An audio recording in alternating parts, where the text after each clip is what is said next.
Hello and welcome to another video. So today we're going to be taking a look at the Tier S+, which is basically Tier 0 mid-shadow deck. It's pretty damn strong, that's for sure, and I can see why people are running it. So this deck includes a pretty early game engine with a nice amount of card draw and shadow generation, along with a couple of options to get your clears off. So the Lurching, Nacro, Yerds, Soul Squashers all fit in nice combos, along with the D-meter and Soul Conversion with the Lurching as well, to really proc off that early game clears, along with being able to flood the board repeatedly with Bone Chimera, Lyrial, Skull Beast, Zombie Party, Death's Breath, the Phantom Howl combo with Cerberus as a one-off. Really nice way to deal with things, and the Undying Resentment being a great way to get rid of either early or mid-game threats. So, other than that, you're going to your late game, you have one Immortal Thane. Why? Because the Immortal Thane is great for getting that couple of ping damage and setting up the Wraith King when needed, and it's just a good way to restock the board after a potential clear. Along with that, the double Cerberus goes with Phantom Howl. Only really need two because the Coco Mimis are just good overall, so why not? And the three Demon Lords, which are kind of your end game. You really want to be winning with these Demon Lords. Playing them out one after the other works really well, especially when you've got so much draw potential, just to get that last bit of damage in that you'll normally need. So we'll get right into the games here and go over the mulligans. Our first matchup is against Blood. Another pretty aggro orientated deck, both in the Vengeance style and the aggro bat style.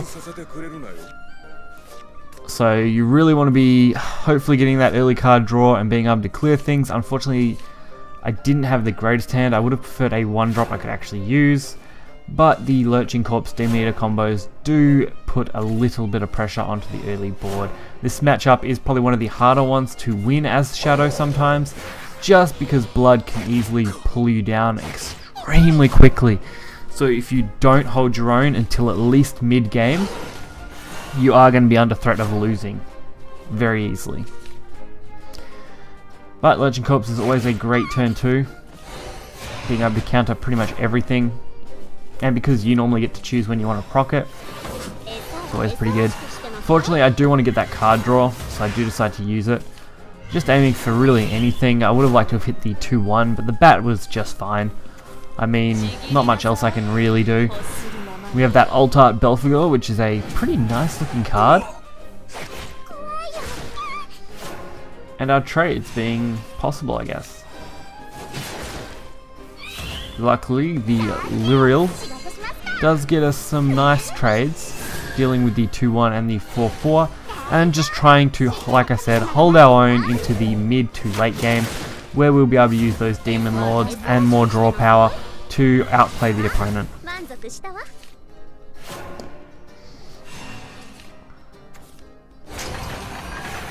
So they do go the Air Jammer because they are in Vengeance. A risky spot to put them, honestly. I could have left them a little higher. Maybe that would have been the better choice here. But the Soul Squasher dealing with that pretty nicely, and allowing us to set up whatever else we want as we go. After all, Bone Chimera is a great way to gain shadows. You can get a potential of 3 very easily. For the mulligans though, for most games you are looking for that early game. You're looking for the 1-2 drop range cards, maybe even some draw power. Maybe a Zombie Party, depending on the matchup, if you want to get rid of something super early.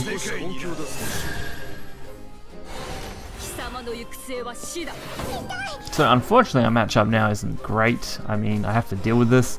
Cerberus being my best option. I get the Coco Mimi. It does fill a hand, so we've got to use one of them. But we can pretty much limit their board down to that 4-4, which is really quite good. Only having to deal with that. And we of course get the Bone Chimera proc, which gives us a little more shadows to work with in the following turns, especially when we want Demon Lord after Demon Lord after Demon Lord to really do some damage to them. Fortunately, them putting themselves to 14 was pretty good. I mean, my Demon Lord can now do that 3 damage, plus summon its own. And with that, we should have more than enough to be able to play Demon Lord after Demon Lord and continue to kill the board off.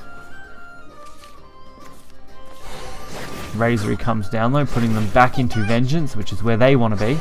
Disagreeable Demon, being their only play here, leaves them completely dead to the Demon Lord.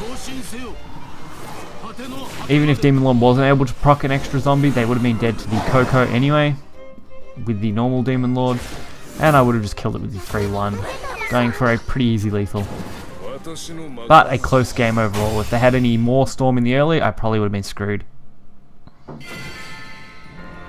Our second match is against Shadow, so probably one of the, not Shadow, sorry, against Forest. I'm playing Shadow. The mistakes you make sometimes. Anyway, this is probably one of the easier matchups. Forest overall isn't a very strong deck at the moment, especially since it hasn't got much in the way of combos outside of Roach and Beauty and the Beast. So as long as you know how to deal with those, you're usually pretty good. The key thought is to make sure to always check Beauty and the Beast to see if it did get the bonus procs, to make sure that you can easily kill it off with different kinds of removal, which you will see in this game. So Zombie Party, quite easily, dealing with the early game when you don't have anything, allowing you to kind of set up for whatever else you want to do later. They do go for that Goblin Mage though, which is not good for me, I guess. They can draw a lot of decent things. This is a neutral Forest build, so I know they're going for Beauty and the Beast. It was pretty obvious once this Alice was dropped especially.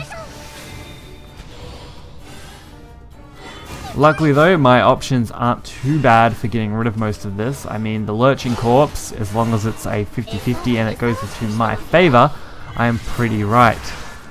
Not that I couldn't have cleared things anyway, this is just more optimal. Getting rid of the Goblin, leaving a 3-1, getting our 1-1, and making sure that our last word isn't procced so that when they do want to clear, it's going to be a lot stickier.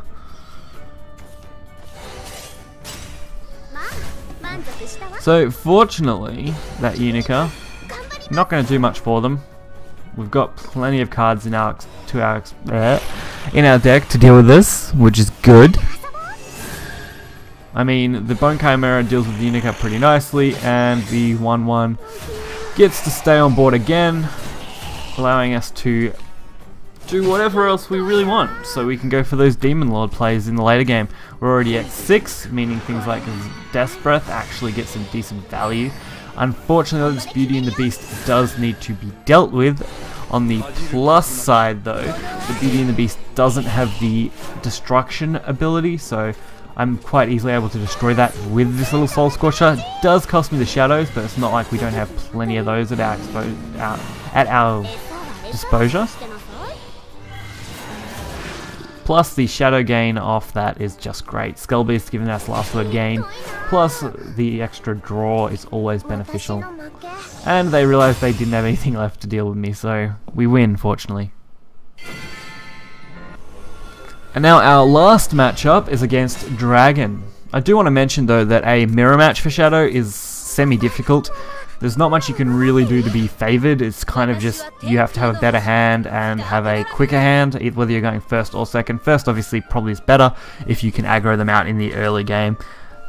But it's pretty close when you're coming up against a mirror. There's not much you can do.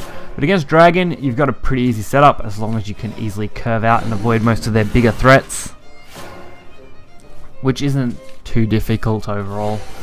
Breath of Salamander, killing the 1-2. I'm not sure why they went for that. That was an odd thing to do. I probably wouldn't have wasted the breath on that card in particular, especially when they know a turn 2 play was going to come down. But Lyriel is great. It does exactly what we need it to do, so why not? Another Demon Eater getting us that proc. I do sacrifice that Lyriel for its draw power and stop them from proccing the Dragonite, which is good. We don't want them to proc that.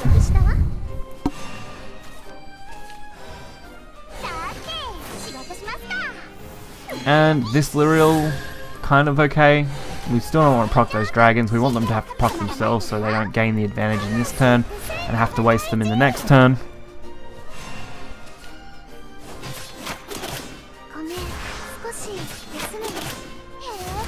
But we have options. I mean, the Dragon Oracle getting played there, not too big a risk. We've got plenty of cards at our exposure now. I suppose.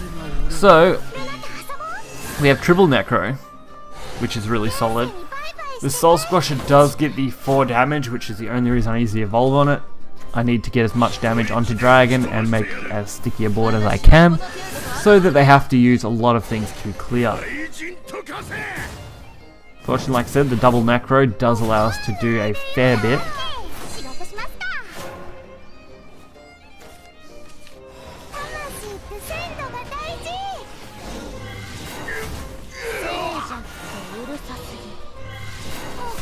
But the Luriel counters, you know, we get rid of that pretty quickly.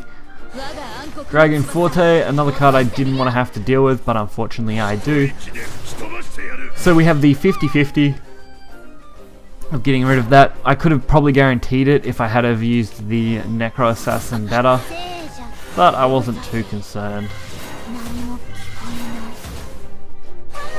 I took the risk paid off, and it was good.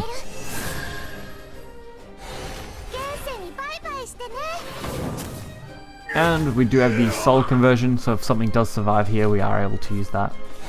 Fortunately though, Con being a pain in the ass to deal with, killing off our board. But Demon Lord, such a good card being able to restock, and you're just getting sacrificed for more draw power.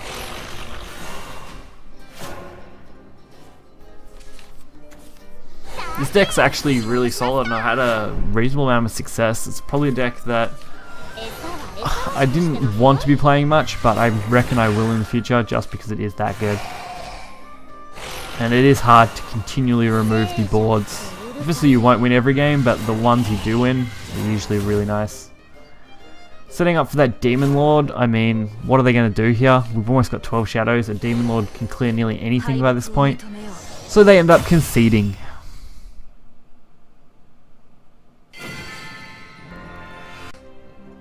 And so that wraps up the mid-shadow deck. There's not much I would change in this deck. Obviously you could probably go for an extra Cerberus and maybe drop something else, maybe the Yerd, because you only got one Yerd, which, you know, something a couple of combos Yerd can be quite good for. But overall, I hope you guys enjoy this deck. You'll find the deck list in the description below. Make sure to hit the like button and subscribe for more content, and I will catch you guys next time. See ya!